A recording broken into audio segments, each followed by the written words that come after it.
Welcome to Tower View. My name is Earl Burkett.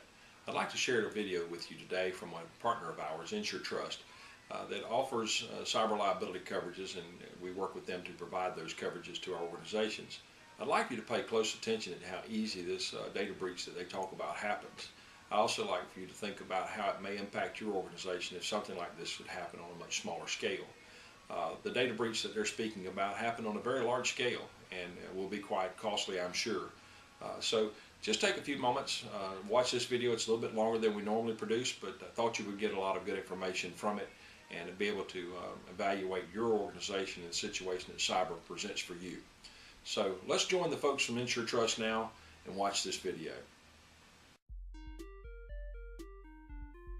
The South Carolina Department of Revenue recent breach on October 12th gives us several learning opportunities. Most people have heard of the massive breach that hit over 6 million records. The actual reaction to the attack is a case in what not to do. Department of Revenue didn't even know they'd been attacked for over a month, and it was a third party that told them they were attacked. Phishing scams happen every day, and the South Carolina folks were no less vulnerable than anybody else. One of the Department of Revenue employees opened an email that was actually a phishing scam, and within 2 weeks, a hacker gained access to the network through stolen credentials of that employee. So it happened 2 weeks after the email was actually opened. As a result, the data of 3.8 million tax filers was compromised. The data of 1.9 million dependents was compromised. In all, the records of 700,000 businesses were affected. If hackers were to drain the bank accounts of just 1% of the citizens whose data was stolen, they could potentially make $360 million. As you can see, there's a lot of money to be made through hacking, which is exactly why it's not going to go anywhere anytime soon. There was a total lack of understanding in terms of what cyber attacks can do, and also what kind of prevention you could put in place to limit the vulnerabilities you have. There was even sort of a sense of fatalism that they would just get hacked and there was nothing they could do about it. Many people ask, how important is the exposure to hacker attacks? And I would say, look at the number of CEOs, CIOs, and in this case, chief of departments that have been fired.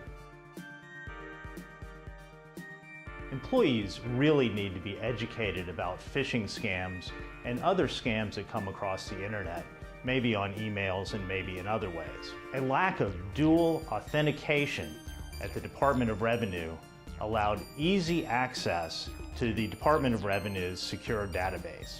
A lack of care in monitoring was also a problem, as the department did not give enough time to checking up on who had access and how other people might have gained access. One of the biggest lessons learned from the South Carolina breach is the importance of encryption. There was no encryption in place for any of the data being stored, and because of that, the state of South Carolina is having to offer credit monitoring services to all individuals who are affected by this breach. The takeaway for businesses is that they really need to be knowledgeable about all the cyber hazards that affect their businesses.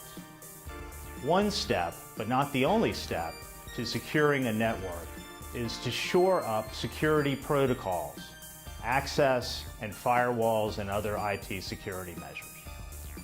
One of the lessons we've learned is that many businesses are still uninsured. All sorts of entities need to be looking at buying cyber liability insurance. It's a buyer's market. There are tons of underwriters competing for each risk. Just note that the internet is inherently insecure. That's how it was originally developed. And no matter how much protection we put in place, hackers increasingly are sophisticated. An example I like to give in the brick and mortar world is that 40% of all large fire losses occur in sprinklered buildings. They're either inadequate or incapacitated, so they can't protect the building. So even though those companies have invested in that type of protection, they still need insurance. So in the cyber world, even though you should invest heavily in protection, you still need to take the final step and buy insurance. Well, thank you for taking time to watch the video. We really do appreciate INSUREtrust sharing that with us and allowing us to incorporate that into our Tower View this week and be able to share that with you as well. So if If you have any other questions about that, please feel free to give us a call, 1-800-329-0093, or look us up on the web at www.mystrongtower.com. Thank you. Have a great day, and that's Tower View.